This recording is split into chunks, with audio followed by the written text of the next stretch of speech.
Hola, soy Ignacio Torralba, el Tiet, y esto es Entender de Vinos. Un seguidor del canal me sugiere que hable de los vinos que producen los países que producen petróleo, aunque en realidad se trata de los vinos que producen los países árabes. Vino y países árabes parece dentro de una misma frase no se conjugan demasiado bien, pero nos podemos llevar una sorpresa porque hay bastantes países, como ahora veréis, que elaboran vinos. Otra cosa es esperar que la calidad de esos vinos sea comparable a la que estamos acostumbrados. En algunos de ellos hubo una influencia francesa que dejó la huella de su saber hacer. A pesar de que las normas religiosas son muy estrictas, siempre hay una minoría que cree que no es pecado. Los musulmanes en la antigüedad consumían alcohol, hasta que un día Mahoma fue testigo de una violenta pelea causada por un exceso de alcohol y le hizo cambiar de opinión y declarar el vino y el alcohol en general como algo prohibido por la negativa influencia sobre quien lo consume sin medida. Al no haber demanda, producirlo resulta antieconómico. Yo he probado alguno de ellos y lo que puedo decir es que son bebibles. Intentaré hacer un breve resumen de los países árabes que producen vino, algunos de ellos también petróleo, en función de la poca información que he podido encontrar. Daremos una vuelta a la cuenca mediterránea porque es aquí donde se concentran, debido al clima, la mayor producción de vinos de esta región. En primer lugar, Turquía. Turquía es un país muy poblado que se extiende a ambos lados de Asia y Europa, uno de los mayores productores de uva del mundo, aunque solo se elabora vino con el 2 o el 3% de ellas, aunque el resto las consumen como fruta. Muchas de ellas las consumen pacificadas, con las que además producen su raki, un espirituoso con sabor a anís.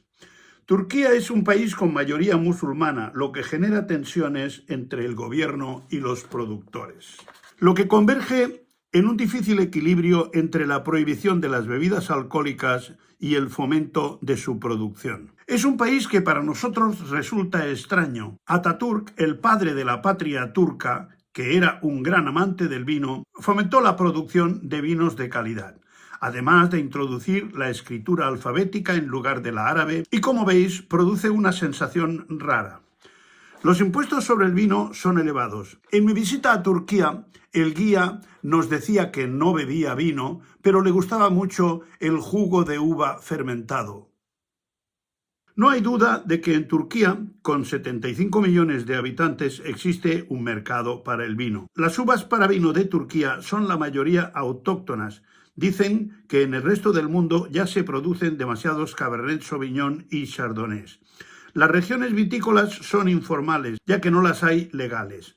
Las principales uvas son la Bornova Misketi, parecida al moscatel, como también su nombre, y producida en Esmirna, donde estuve a punto de quedarme en tierra de un crucero porque nadie hablaba otra lengua que no fuera turco. Produce vinos blancos aromáticos, vivos y ligeros, que van desde secos hasta deliciosamente dulces, con aromas de madreselva, albahaca, rosa, menta, miel, bergamota, melisa, flores de naranja, margarita, pomelo y melón. Ya sabéis que en los países árabes las comidas y las bebidas suelen pecar de muy perfumadas con todo este tipo de aromas. Después está la variedad Bagazkere, que significa quemador de garganta. Es un tinto tánico que se cultiva en el sureste de Anatolia. Prefiere los climas cálidos. Tiene una acidez media y notas de cereza negra, frambuesa, mora, pimienta, clavo, eucalipto, tabaco, pinar, chocolate amargo y regaliz. Después está la variedad Okuzgozu. Es originaria del este de Anatolia. Recibe su nombre del hecho de tener bayas grandes y negras que parecen una diana. Produce un vino de alta acidez, con sabor delicado y notas frutales, y con poco color, parecido al de la Pinot Noir. Después está la uva Kaleci Karashi. Crece en Anatolia Central, no lejos de la capital, Ankara. Produce un vino seco, de color rosa claro, con aromas dulces de regaliz, de medio cuerpo, poco tanino y acidez fresca. Después está la Calcarassi, procede de la región del Egeo y da lugar a vinos tintos y rosados, afrutados y ligeros, con sabor a melocotón, fresa, fruta roja y blanca y una acidez refrescante. Después está la Sultanille, o sea, la sultana. Se cultiva principalmente para obtener pasas, crece en la región del Egeo y produce vinos blancos afrutados y ligeros, con notas de espárragos, pera, piña, flores, mango, limón, manzanas doradas y verdes y heno. Después está la variedad Narince, que significa delicado en turco. Es de la zona del Tokat, en el centro-sur de Anatolia.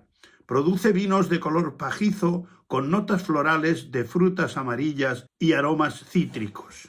Es redondo, de cuerpo medio a amplio, equilibrado y con buena acidez. A menudo lo pasan por roble y puede encontrársele mezclada con chardonnay. Después está la variedad Emir, originaria de la Capadocia, en el centro-sur de Anatolia. Produce vinos frescos de color pajizo con notas de piña, kiwi, limón, naranja, rosa, piedra caliza y cierta mineralidad. Las regiones vinícolas informales de Turquía son Mármara, que se extiende por 3 países, sur de Bulgaria, o sea, norte de Tracia, norte de Grecia, que es la Tracia occidental, y el noroeste de Turquía. Toca el Mar Negro, el Egeo y el de Mármara. El clima es mediterráneo, con veranos calurosos e inviernos suaves. Los suelos varían desde calizos hasta franco-arenosos y arcillas densas. Mármara produce el 15% de todo el vino turco. Tiene uvas tanto autóctonas como internacionales. Adakarasi, Cabernet Franc, Cabernet Sauvignon, Chardonnay, Cinsault, Gamay, Kalezik, Karasú, Merlot, Papazkarasi, Riesling, Sauvignon Blanc, Semillon, Syrah y Viognier. Después está la región del Egeo, en la parte occidental de Turquía, frente al mar Egeo y las islas griegas, con centro en Esmirna. Aquí se produce más de la mitad del vino turco. Hay más de 20 variedades, entre las que se encuentran la Alicante Bouschet, ya sabéis que es la uva tinta de pulpa coloreada, Cabernet Franc, Cabernet Sauvignon, Chardonnay, Malbec, Merlot, Petit Verdot, Pinot Noir, Sangiovese, Sauvignon Blanc y también algo de Tempranillo. Después está la región mediterránea, que es la parte de Turquía en el Mediterráneo. Los suelos varían desde franco-arcillosos y de guijarros hasta tizas calcáreas.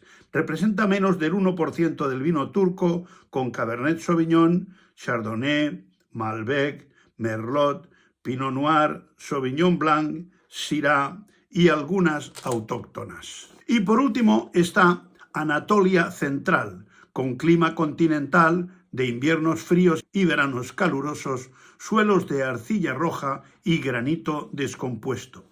Representa el 15% del vino turco, con variedades autóctonas como Bogazkere, Narince y Okuzgozu. Anatolia Oriental tiene suelos similares y produce las mismas uvas, y el suroeste de Anatolia limita con Irak y Siria. El clima es duro y produce como un 3% del vino turco, sobre todo a base de Bogazkere. Turquía, a pesar de tener un buen clima y suelo fértil, produce apenas un 0,05% de la producción mundial de vino. Sus vinos se venden sobre todo en Bélgica, Alemania, Gran Bretaña y Estados Unidos, y últimamente se están interesando los países del este y Rusia. En Turquía la venta de vino está sujeta a restricción horaria. No se puede vender desde las 10 de la noche a las 6 de la mañana. En cambio, es líder mundial en la producción de pasas y tercero del mundo en la producción de uvas de mesa. Turquía apenas exporta el 2% del poco vino que produce. Está prohibido venderlo y consumirlo cerca de escuelas y de mezquitas, así como cualquier tipo de publicidad sobre el alcohol. En el siglo XVIII se prohibió con pena de muerte para los infractores el café, el tabaco y el alcohol por parte del sultán Murad IV, que era alcohólico y acabó muriendo de cirrosis. Mala suerte el hombre. Turquía produce entre 65 y 75 millones de litros. España, 5.000 millones de litros. El consumo medio de vino en Turquía es de apenas 1 litro por persona y año. La ausencia de consejos reguladores permite a los viticultores experimentar y mezclar variedades de uva de diferentes regiones. Vinoselección tiene algunos productos turcos como Sarafín, Tugra y Ancira. Después está Siria. Domaine Bargilus es la única bodega que actualmente comercializa vinos en Suria. La familia Saada fue expulsada de su Siria natal en 1958, mientras veía que su bodega pasaba a manos del gobierno. Johnny Saada regresó en 2003. Partiendo de cero, plantó las primeras cepas de Chardonnay, Sauvignon Blanc, Cabernet Sauvignon y Syrah. Hoy en día son sus hijos Karim y Sandro los que se ocupan del negocio. Debido a las guerras, de momento han salvado la vida, pero los viñedos han sido bombardeados en 2 ocasiones. No tienen infraestructuras. Un taxi recoge las muestras de uva directamente del campo y las traslada en cajones refrigerados a más de 200 kilómetros a Beirut, donde las catan y analizan para decidir el momento de la vendimia. Elaboran vinos de buena calidad que se venden en los mejores restaurantes de Londres, París y Hong Kong. También se comercializa a pequeña escala algún vino procedente de Túnez, como el Sidi Brahim. Luego está Líbano. Líbano tuvo la suerte de que tras la desintegración del Imperio Otomano, con su derrota en la Primera Guerra Mundial, la Liga de Naciones entregó la administración de Líbano a Francia, por lo que un 20% de la población utiliza el francés y también es el idioma del vino libanés y son franceses sus enólogos. El Líbano es cálido y seco, con 300 días de sol al año. La viticultura es posible gracias a las grandes altitudes. El vino es fuerte y denso. Chateau Musar, en el Valle de Bekaa, es el productor más conocido. Producen Cabernet Sauvignon dignos de crianza, Cinsault y Carignan. Aunque el país está haciendo el cambio de variedades francesas a españolas como la cariñena, Tempranillo y Garnacha debido a la climatología. La empresa de Cántalo distribuye algunos de sus vinos. Aquí tenéis un par de ellos. Luego está Israel. Los vinos de la Biblia, si es que sobrevivieron a la expulsión de los judíos de Israel, no sobrevivieron a la conquista árabe del siglo VII. A finales del siglo XIX, el barón judío francés Edmond de Rothschild, propietario de la Fir Rothschild en Burdeos y gran mecenas del retorno de los judíos a Israel, introdujo variedades y tecnología francesa, pero la enología israelí no despegó hasta 1970. Las uvas, Cabernet Sauvignon, Merlot, Chardonnay y Sauvignon Blanc, pero sobre todo Cabernet Franc, se están convirtiendo en los vinos carismáticos de Israel, gran cantidad de los cuales se elaboran bajo la normativa kosher, que cumple con las normas de la religión judía. Israel, como el Líbano, por su clima, depende de la altitud para cultivar uvas de calidad. Los mejores vinos proceden de Galilea y de los altos del Golán. Al sur y al este de Jerusalén, en las colinas de Judea, se producen alrededor del 8% de sus vinos con riego por goteo, desafiando las altas temperaturas que frenan la acidez. Después está Irak, con capital en Bagdad, que se creó en 1920 a partir de las 3 provincias otomanas de Bagdad, Mosul y Basora. Fue reino desde 1921 a 1958, cuando se proclamó la República. Desde 1975 a 2003 estuvo gobernado por Saddam Hussein hasta que también fue derrocado. Irak comprende la mayor parte de la Mesopotamia. Ya sabéis que Mesopotamia significa entre dos ríos, o sea, el Tigris y el Éufrates, lo que se considera la cuna del vino, compartida con Anatolia. Debido a la prohibición islámica, solo se producen uvas de mesa y pasas en sus 6.309 hectáreas de viñedo, y cabe suponer que no se produce vino. Pero cuando el gato no está, los ratones bailan. Luego está Jordania. Existen 2 empresas vinícolas que producen casi 1 millón de botellas al año, y la tradición del vino jordano se remonta a la época nabatea.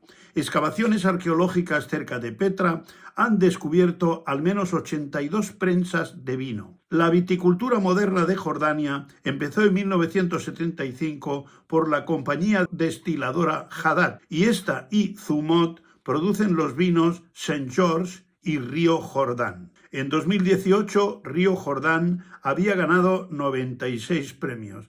Las variedades de uva cultivadas son Cabernet Sauvignon, Merlot, Syrah, Pinot Noir, y las blancas Chardonnay, Muscat, Pinot Gris, Gewürztraminer y Chenin Blanc. Hay también algunos vinos jordanos como estos que veis. Luego está Irán. La ciudad de Shiraz, cerca de la antigua capital Persépolis, era un gran centro vinícola y tenía fama de producir los mejores vinos de Oriente Próximo. Se suele citar erróneamente como origen de la variedad Syrah. Tras la toma del poder por el régimen de los ayatolás en 1979, la viticultura en Irán se paralizó rápidamente debido a la interpretación estricta de la prohibición del alcohol. En 2022, la superficie de viñas era de 157.947 hectáreas, de las que se cosecharon 1.899.585 toneladas de uva, que dedicaron a uvas de mesa, pasas y producción de alcohol con fines médicos e industriales. Luego está Arabia Saudí. Las palabras vino y Arabia Saudí en la misma frase significan peligro. En general, el vino se considera bebida de infieles. Hace poco tiempo, un británico llamado Carl André, que vive en Arabia Saudí, fue descubierto con un vino de producción casera en su coche y por ello fue condenado a 360 azotes. Hubo un tiempo en el que el vino de Arabia era la bebida más consumida en el mundo musulmán, pero hay que aclarar que vino es el nombre con el que se conocía al café. Dicen que el café perfecto debe ser negro como la noche, ardiente como el infierno, fuerte como el pecado y dulce como el amor. Después está Egipto. En la tumba de Tutankamón se encontraron ánforas con vino blanco. Lo curioso es que en esa época todo el vino era tinto. Se ve que Tutankamón le gustaba el blanquito. Actualmente ocupa el puesto número 54 de los productores mundiales de vino. En la actualidad es un producto con muy altos impuestos, por lo que hay bastantes vinos producidos de manera irregular. Existen varias regiones productoras: Cairo, Alejandría, El Gouna y Luxor. Hay muchos viñedos sobre el Mar Rojo y otros que se riegan por goteo con el agua del Nilo. Antes se inundaban por las crecidas hasta que se construyó la presa de Asuán. Hay un poco de todo, desde rosados de tempranillo hasta verdejos y chardonnay, sauvignon blanc, espumosos por el método tradicional, etc. Los tintos suelen ser de uvas internacionales. La única uva autóctona es la Banatí blanca, que produce vinos de gran consumo. También hay bastante presencia de tintos dulces. Al vino en Egipto se le atribuyen propiedades mágicas debido a que el Nilo en sus crecidas tomaba un color vinoso. Luego está Argelia. Cuando los musulmanes fueron expulsados de España, se llevaron variedades como Macabeo y Garnacha, y las plantaron cerca del Mediterráneo y las más resistentes las plantaron en las primeras estribaciones del Atlas. Pero su viticultura cambió mucho con la llegada de los franceses, que también llevaron sus variedades. Argelia tuvo la suerte de no verse afectada por la filoxera debido a sus suelos arenosos. En Argelia destacan dos regiones vinícolas, Orán, con las AOC Coteaux de Lecem, Coteaux de Mascara y Mons de Tessala. Luego en Argel, Coteaux de Zacar, Dará, Medea y Dimbesem Boyura. Tiene unas 65.000 hectáreas que producen 600.000 hectolitros de vino.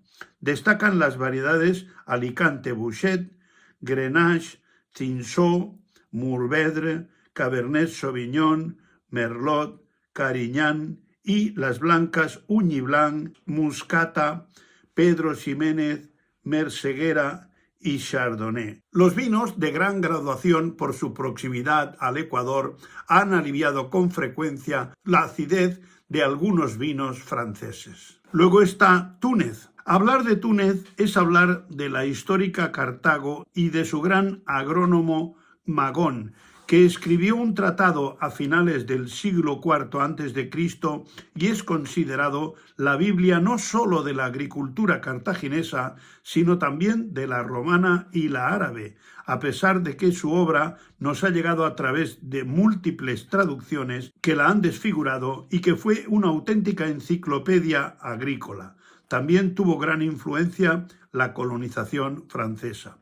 Tiene unas 10.000 hectáreas de viñedo para uvas de postre y 15.000 hectáreas de uvas para vino de las variedades Carignan, Alicante Bouschet, Cinsault, Cabernet Sauvignon, Mourvèdre y Moscatel de Alejandría.